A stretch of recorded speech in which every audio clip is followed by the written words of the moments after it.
नमस्कार, साहब संदेश से मैं अनिल कौशिक। न्यूज़ अपडेट 7 बजे कार्यक्रम भादरा आसपास में आप सभी दोस्तों का स्वागत है। दोस्तों, कार्यक्रम की शुरुआत हमेशा की तरह मुख्य खबर से करते हैं और आज भी हम बात करने वाले हैं दोस्तों भादरा आसपास से खबरों की प्रमुखता के साथ देश प्रदेश की भी प्रमुख खबरों की अपडेट आपको ज़रूर बताएंगे। लेकिन दोस्तों, ख़ास तौर से हम बात करना चाहेंगे गोकशी के मुद्दे पर, जिसमें हाईकोर्ट में जो याचिका लगी थी उस पॉइंट पर, उस बिंदु पर सुनवाई करते हुए हाईकोर्ट ने क्या कहा, क्योंकि हाईकोर्ट ने जो तलब किया था सीआईडीसीबी के अतिरिक्त पुलिस अधीक्षक आसाराम चौधरी को, तो उस प्रकरण में क्या हुआ विस्तार से आपको बताएंगे। और दोस्तों, हम बात करेंगे राइट टू हेल्थ, एक ऐसे बिल का, ऐसे विधेयक का जो विधानसभा में अब लटक चुका है, संभवतः बजट सत्र में पेश होगा। इसके ऊपर भी हम बात करेंगे। भादरा आसपास सभी उस खबरों की विस्तार से पड़ताल करेंगे, आपको उसकी जानकारी देंगे।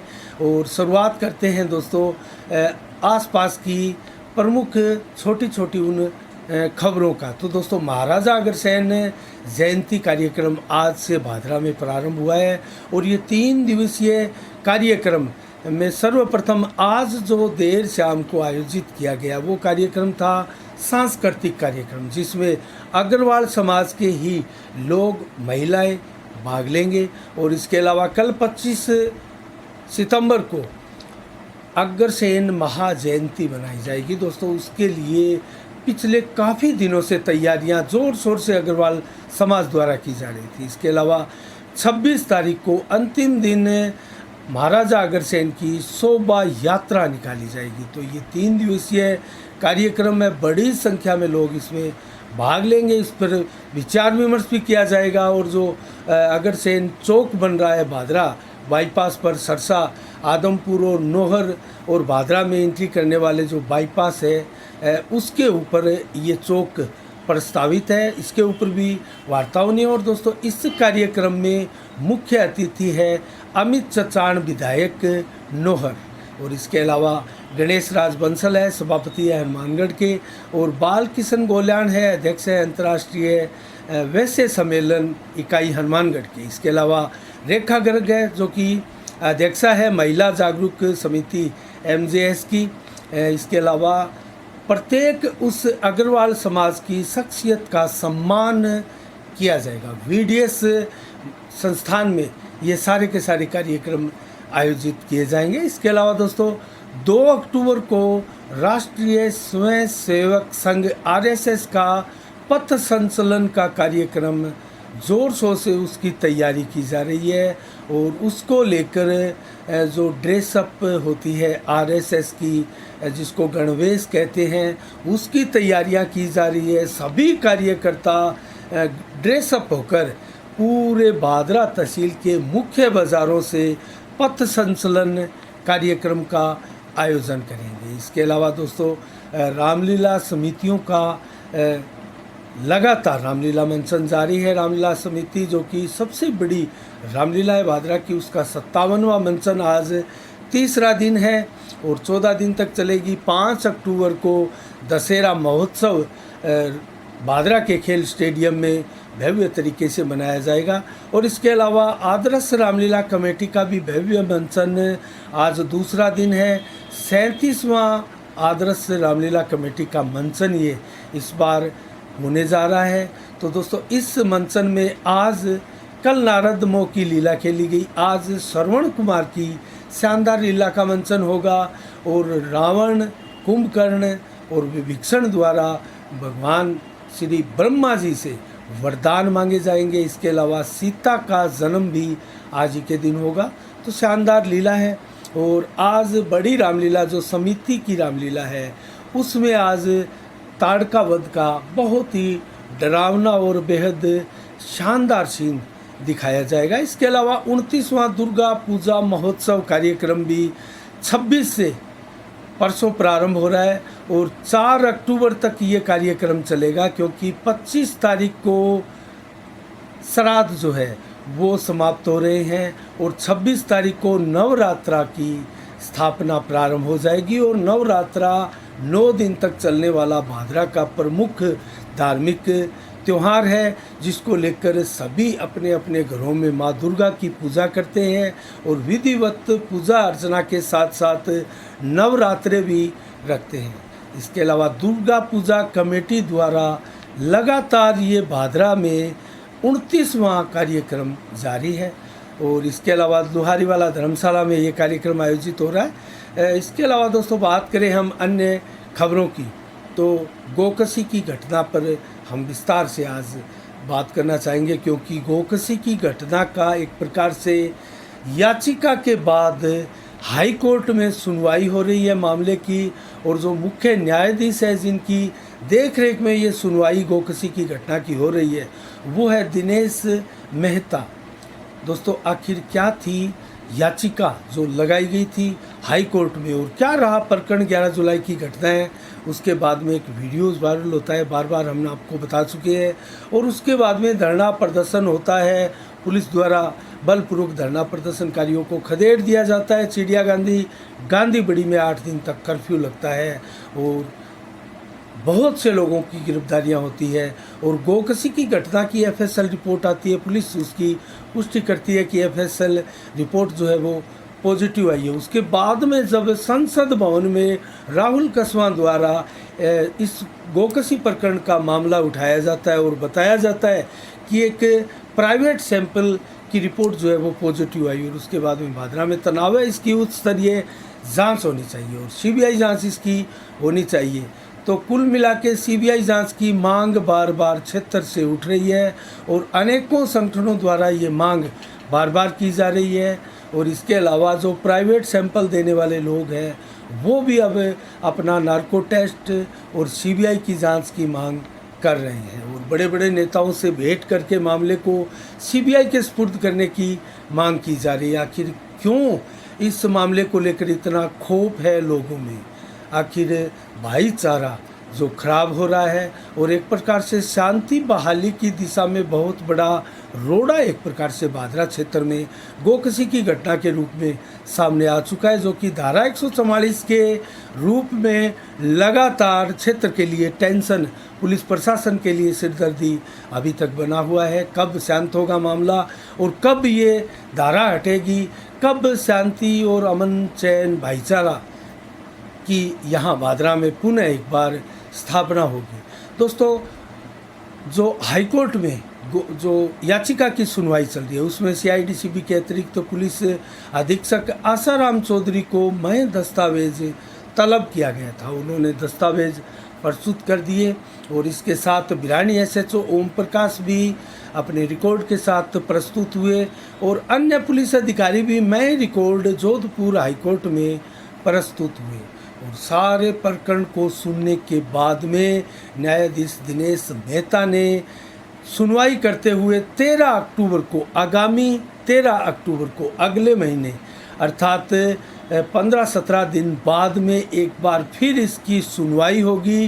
डेट दी गई है 13 अक्टूबर की, और इस बार निर्देश दिए गए हैं कि जो एफएसएल रिपोर्ट तैयार करने वाले अधिकारी है उनको पेश किया जाए, उनको तलब किया गया है। तो एफएसएल रिपोर्ट दरअसल क्या थी, किस प्रकार का सैंपल था और किस नाम से था और किस प्रकार इसकी जो बारीकियां हैं वो क्या है, हाईकोर्ट इसको संभवतः समझना चाह रही होगी। इसके अलावा दोस्तों प्रकरण के अनुसंधान अधिकारी को भी पेश होने के लिए तलब किया गया है, और आसाराम चौधरी भी पेश होंगे, उनको भी निर्देश दिया गया है, और बिरानी एसएचओ भी एक बार दोबारा पेश होंगे 13 अक्टूबर को। और इसके अलावा केस डायरी और संपूर्ण रिकॉर्ड के साथ पहुंचने के लिए सभी अधिकारियों को पाबंद किया गया है, तलब किया गया है, निर्देश दिया गया है।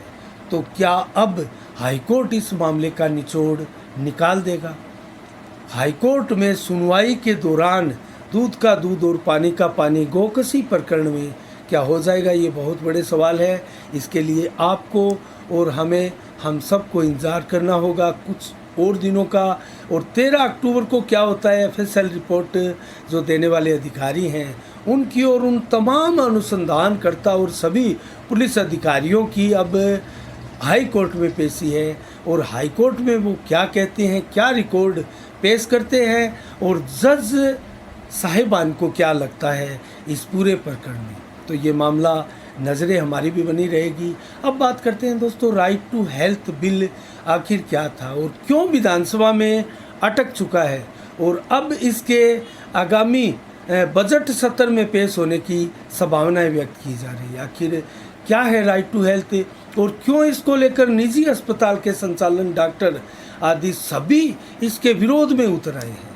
जयपुर में ज़बरदस्त प्रदर्शन हुआ दोस्तों राइट टू हेल्थ बिल को लेकर और प्राइवेट अस्पताल के साथ nursing home society, Indian medical association आदि सभी संगठनों का धरना प्रदर्शन क्या इशारे करता है। उनका आरोप है कि ये बिल जो है उसमें बहुत सी खामियां हैं और सभी चिकित्सकों के लिए असुरक्षा का भाव है, कहीं भी सुरक्षा की गारंटी इसमें नहीं दी गई है और झूठी शिकायतों पर जो कि चिकित्सकों के विरुद्ध आम तौर पर देखी जाती है, उन शिकायतों पर कोई भी प्रावधान ऐसा नहीं है कि चिकित्सकों की सुरक्षा सुनिश्चित हो सके और डॉक्टर को CMHO और थानों के चक्कर लगाने पड़ेंगे अपनी बेगुनाही के और अपनी बात कहने के लिए। तो दोस्तों इस चीज़ को लेकर विरोध किया जा रहा है। आखिर बिल क्या है और उस बिल में सरकार क्या प्रावधान रखे हुए हैं। तो बिल के प्रावधान मैं आपको जल्दी से बताऊं तो हर व्यक्ति को इलाज के लिए और जांच से संभावित जटिलताओं की जांच की जो जटिलताएं हैं और उनके खर्चों की सभी प्रकार की जानकारियां मिलेगी ये बिल आने के बाद। और इसके अलावा मरीज की मौत पर परिजन बकाया नहीं चुका पाते तो अस्पताल उनका शव नहीं रोक पाएगा, उनका शव रिलीज़ करना होगा, उनके परिजनों को सौंपना होगा और किसी भी मरीज को फीस जमा कराने के लिए बाध्य नहीं किया जा सकेगा। तो ये है इस खास बिल में। OPD, डॉक्टर से परामर्श, दवाइयाँ, इलाज, एम्बुलेंस सुविधा और प्रोसीजर सर्विसेज, इमरजेंसी ट्रीटमेंट अवश्य मिलेगा। तो ये भी प्रावधान मरीजों के लिहाज से काफ़ी अच्छा है और सभी चिकित्सा संस्थान फ्री इलाज देंगे। आपात स्थिति में निजी अस्पताल बिना अग्रिम फीस या चार्ज के ज़रूरी इलाज देने के लिए बाध्य होंगे। इसके अलावा कोई भी कानूनी मामला है तो केवल पुलिस की NOC या पुलिस की रिपोर्ट मिलने के आधार पर ही इलाज में देरी नहीं करेंगे। तो मरीज को डॉक्यूमेंट, जांच रिपोर्ट, इलाज और बिलों की संपूर्ण जानकारी देनी होगी। तो यहाँ मरीजों को काफ़ी अधिकार इस बिल में दिए जा रहे हैं। इसके अलावा स्वास्थ्य सेवा संबंधी शिकायतों का 24 घंटे में मात्र निस्तारण करना होगा, अन्यथा जिला अथॉरिटी को स्वतः ही ये केस चला जाएगा, उसको फॉरवर्ड करने की आवश्यकता नहीं होगी। सर्जरी, कीमोथेरेपी की अग्रिम सूचना देकर मरीज या परिजनों से सहमति लेनी होगी। तो ये भी इसमें मरीजों के हित के लिए है। और इलाज के दौरान सिक्रेसी, मानव गरिमा और गोपनीयता का विशेष ध्यान रखना होगा चिकित्सकों को। और महिला पेशेंट का फिजिकली टेस्ट मेल वर्कर करे तो महिला की उपस्थिति बहुत ज़रूरी है, ये भी सुनिश्चित किया गया। और इसको लेकर काफ़ी शिकायतें, मामले पहले ही बहुत बड़ी संख्या में आ चुके हैं। और इसके अलावा उपलब्ध ऑप्शनल ट्रीटमेंट मेथड का सिलेक्शन मरीज कर सकेगा, ये भी अब मरीज के लिए डिसाइड करने वाला ऑप्शन बना दिया गया है। इसको पॉइंट मरीजों के हित में दिया गया है। सभी सरकारी और निजी मेडिकल संस्थान से एम्बुलेंस की सुविधा भी मिलेगी और डॉक्टर की सलाह के खिलाफ अस्पताल या इलाज सेंटर छोड़ने वाले मरीज के मामले में इलाज का ब्यौरा लिया जा सकेगा। तो ये पहले नहीं था। सड़क हादसों में free transportation, treatment, free insurance cover इस्तेमाल होगा और शिकायतों के लिए हेल्पलाइन और वेब पोर्टल का अनिवार्य रूप से इस्तेमाल किया जा सकेगा। तो ये प्रावधान है राइट टू हेल्थ बिल में, जो कि सभी ठीक लग रहे हैं। विस्तार से हमने एक एक प्रावधान के बारे में इसके बताया, लेकिन चिकित्सक और प्राइवेट अस्पताल, nursing home society, Indian medical association आदि क्यों हड़ताल कर रहे हैं? इसमें असुरक्षा का भाव होगा।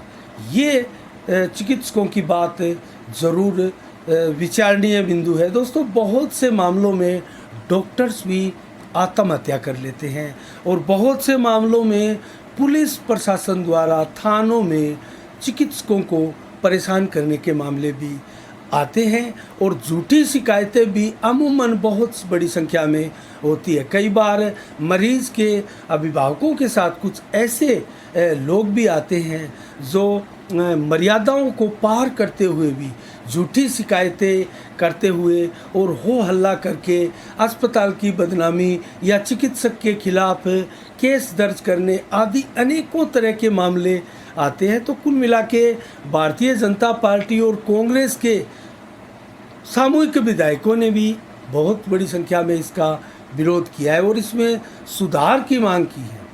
तो ये सुधार तो ज़रूर इसमें होना चाहिए और ये बिल में सारे प्रावधान बढ़िया तरीके से दिए हुए हैं, लेकिन चिकित्सकों के फेवर में भी कोई झूठी शिकायत हो उसको लेकर भी कोई प्रावधान नहीं दिया गया, जो कि बहुत ज़रूरी था। और इसी पॉइंट को लेकर सभी चिकित्सक जो है वो हड़ताल और धरना प्रदर्शन कर रहे हैं। इसके अलावा दोस्तों, हम बात करें, अगर चिकित्सकों की बात आती है, सरकार की स्कीम की बात आती है, तो चिरंजीवी योजना 2021 1 मई 2021 में राजस्थान सरकार द्वारा शुरू की गई थी। अब 2022 है, इतने समय में, इतने महीनों में कहाँ पहुँची है चिरंजीवी योजना। दोस्तों, इसका भी हम पूरा का पूरा सच आपको बताने जा रहे हैं। तो चिरंजीवी योजना आखिर क्या है? 890 रुपये निजी अस्पताल में आप जमा कराकर जो है इस योजना में आप जमा कराकर जुड़ सकते हैं इस योजना से। तो कुल मिला के जो लगभग मैं आपको बताऊं तो 850 रुपये आप जमा करवा के इस स्कीम से आप जुड़ सकते हैं। तो अब बात करते हैं, जोधपुर में 237 निजी अस्पताल इस योजना से जुड़े हैं और अब तक अगर कहें तो 900 के करीब अर्थात 890 की संख्या है करीब जो चिरंजीवी योजना से राजस्थान में जो चिकित्सालय जुड़े हुए हैं उनकी। और लगभग 1,36,00,000 लोगों ने पंजीयन करवाया है अब तक, ये सरकारी आंकड़े हैं दोस्तों। और 16 लाख लोग निःशुल्क इसका फ़ायदा ले चुके हैं। ये गवर्नमेंट के दावे हैं, राजस्थान सरकार के दावे हैं। अब इन दावों की पोल भी हम खोलते हैं।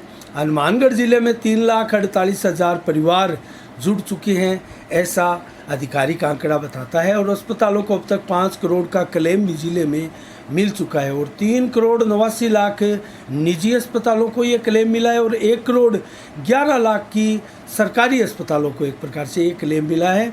और इसके अलावा दोस्तों, हम बात करें कौन कौन से ज़िलों में ये स्कीम, आप देख सकते हैं अस्पतालों के नाम यहाँ से शुरू हो जाते हैं।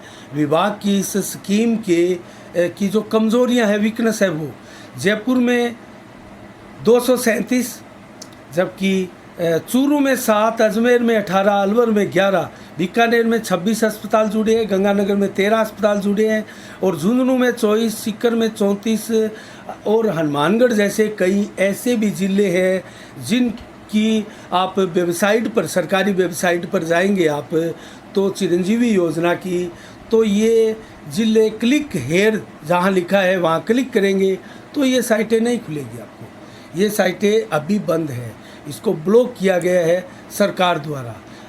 बहुत से ज़िलों की और बहुत से ज़िलों की साइटें खुलती है, उनके अस्पतालों के नाम चिरंजीवी योजना के आपको दिए हुए हैं। आखिर क्या मिलता है सरकार से निजी अस्पतालों को एक दिन का या महीने का, या फिर गरीबों का जो इलाज होता है, जो इस स्कीम से, चिरंजीवी योजना से जुड़े हैं, उन पेशेंटों को किस प्रकार से इलाज मिलता है।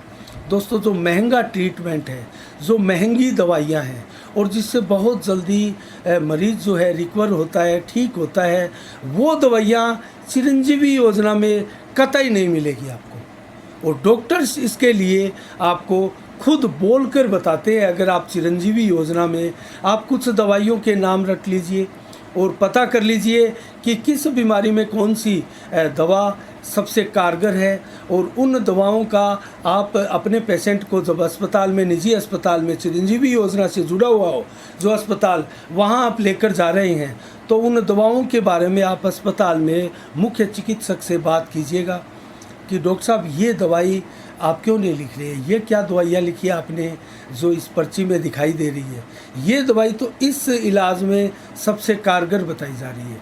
तो आपको डॉक्टर ज़रूर बताएगा, क्योंकि डॉक्टर्स को ऐसा लगेगा कि आप इसके बारे में जानते हैं, कुछ नॉलेज रखते हैं, इसलिए चिकित्सक आपको कहीं ना कहीं सीधे तौर पर ये बता देंगे कि अगर यह दवाइयाँ आपको ट्रीटमेंट के लिए अपने पेशेंट के लिए चाहिए तो आपको चिरंजीवी योजना का फार्म भरने की आवश्यकता नहीं है, चिरंजीवी योजना में ये दवाइयाँ आपको नहीं मिल सकती।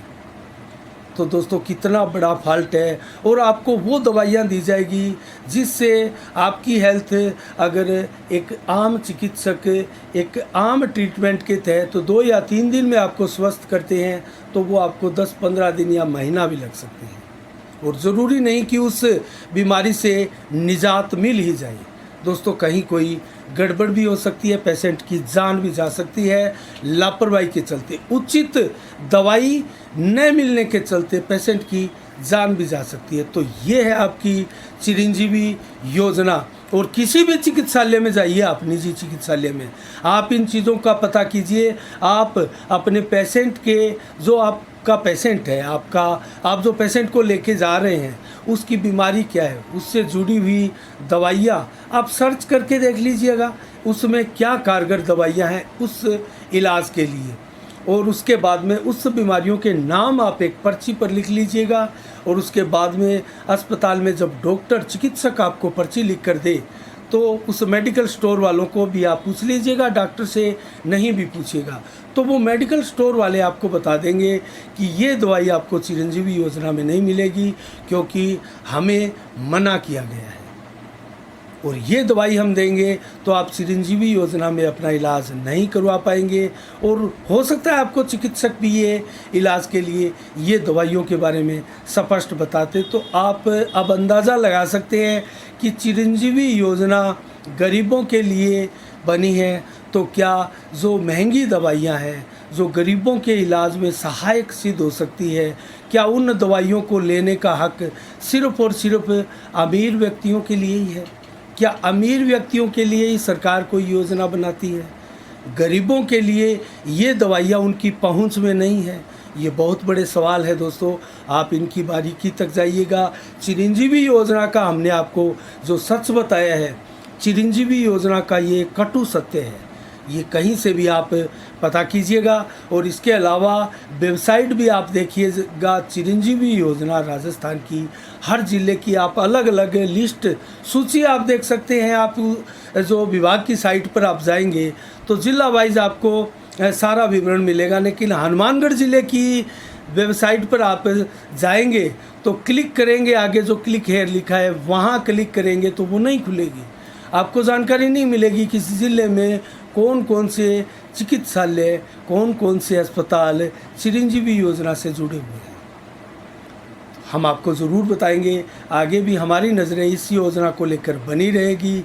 इसके अलावा दोस्तों आज के लिए इतना ही। अब हम बात करते हैं दोस्तों, डुंगराना गांव में 20 सितंबर से लगातार आज 5वां दिन है किसानों का धरना प्रदर्शन बदस्तूर जारी है। फसल बीमा क्लेम को लेकर बजरंग सहारण युवा नेता, किसान नेता के नेतृत्व में ये धरना प्रदर्शन 5 दिनों से जारी है, और आसपास के गांवों के लोग बड़ी संख्या में इस धरना प्रदर्शन से जुड़ते चले जा रहे हैं, और प्रशासन पर दबाव बनने लगा है कि ये धरना प्रदर्शन जल्द से जल्द समाप्त कैसे हो।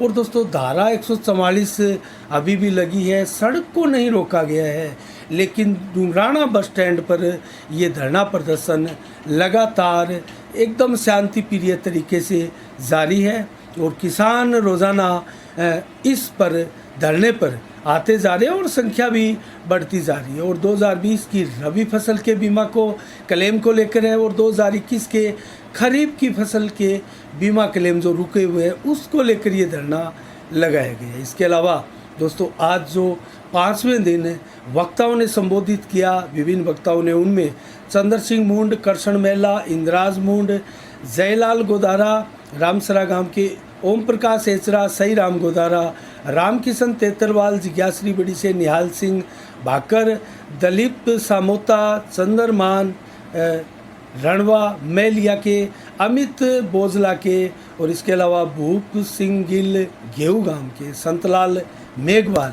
इसके अलावा दोस्तों अनेकों किसान इस धरने पर टिके हुए हैं अभी भी।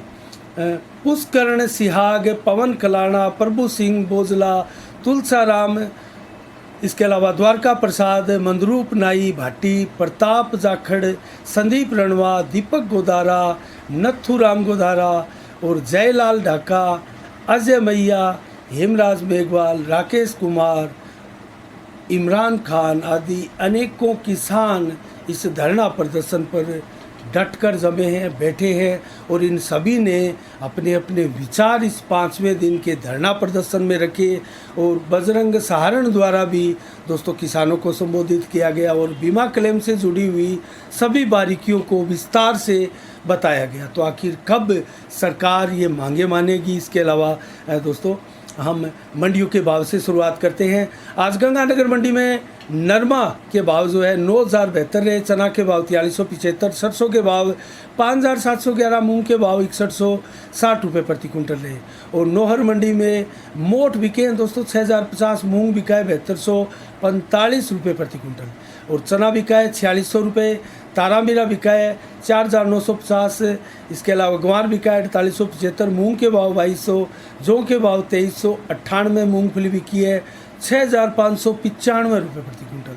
क्योंकि सर्दी आ गई है, मूंगफली के भाव अचानक बढ़ने लगे हैं। नरमा 8,715, ये न्यूनतम भाग है जो भाव है दोस्तों पिछले काफ़ी दिनों से नरमा के। और सरसों के भाव 5720, रावतसर मंडी में नरमा बिका है 8,950, और हनुमानगढ़ में नरमा बिका है 9,121, जबकि संगरिया मंडी में नरमा 9,200, मूंग बिका है 6,921, और यहाँ सरसों बिकी है 5880 रुपये प्रति कुंटल। और जयपुर मंडी के हाल बताए आपको भाव के, तो चना दाल 5500 रुपये प्रति कुंटल, और चना 4875, मूंग बिके हैं 7100 रुपये, मोट बिका है 6400 रुपये प्रति कुंटल। तो ये रहे मंडियों के भाव। और 24 सितंबर को आज क्या खास विशेष दिवस है? क्रिकेटर महेंद्र अमरनाथ जो कि 1983 विश्व कप विजेता टीम का हिस्सा भी थे, उनका आज ही के दिन 1950 को जन्म हुआ था। इसके अलावा 2014 को आज ही के दिन भारत ने अपने पहले प्रयास में ही मंगलयान अंतरिक्ष यान को मंगल की कक्षा में सफलतापूर्वक स्थापित कर दिया गया था। ये बहुत बड़ी उपलब्धि भारतीयों के लिए और भारतीय वैज्ञानिकों के लिए और गर्व करने वाला क्षण पल बना था। इसके अलावा 24 सितंबर को आज मौसम का मिजाज 25 से 26 डिग्री टेम्परेचर मात्र दिन भर रहा। 100% बादल आज छाए रहे, और आज दोपहर तक बरसात का मौसम था जो रात्रि से ही बूंदाबांदी के रूप में, सावन की सी बौछारों के रूप में बरसता रहा। और भादरा में आज जमकर भी बरसात बीच बीच में हुई, और लगभग 5 से 10 mm तक बरसात भादरा के आसपास इलाकों में अलग अलग mm के रूप में हुई। और रात्रि को भी 24 से 25 डिग्री टेम्परेचर रहेगा। 18 से 22 किलोमीटर की रफ्तार से लगातार हवाएं दिन भर से और रात्रि को देर शाम तक चलती रहेगी। 100% बादल रात्रि को भी रहेंगे, और 3 mm से अधिक बरसात रात्रि को भी आने की मौसम विभाग की चेतावनियां हैं। इसके अलावा 24 सितंबर को कल कैसा रहेगा मौसम का मिजाज? तो कल दोस्तों 29 से 31 डिग्री टेम्परेचर दिन भर रहेगा, और लगभग 31 डिग्री टेम्परेचर कल मैक्सिमम दिन भर रहेगा। 90 से 100% बादल छाए रहेंगे। इसके अलावा रात्रि को भी 15 से 50% तक बादल छाए रहेंगे। और बरसात की बात करें तो दिन में 7 mm तक बरसात हो सकती है, और रात्रि को भी बूंदाबांदी और हल्की बरसात की चेतावनी मौसम विभाग द्वारा दी गई है। तो तेज़ हवाएं चलेगी। ये रहा मौसम का मिजाज। आज के कार्यक्रम में इतना ही। कल ठीक शाम 7 बजे फिर आपसे रूबरू होंगे नई खबरों के साथ, नई समीक्षा के साथ। तब तक के लिए दोस्तों आप अपना बहुत बहुत ख्याल रखिएगा। मुझे दीजिएगा इजाज़त। साफ संदेश से मैं अनिल कौशिक। नमस्कार। जय भारत, जय जय राजस्थान।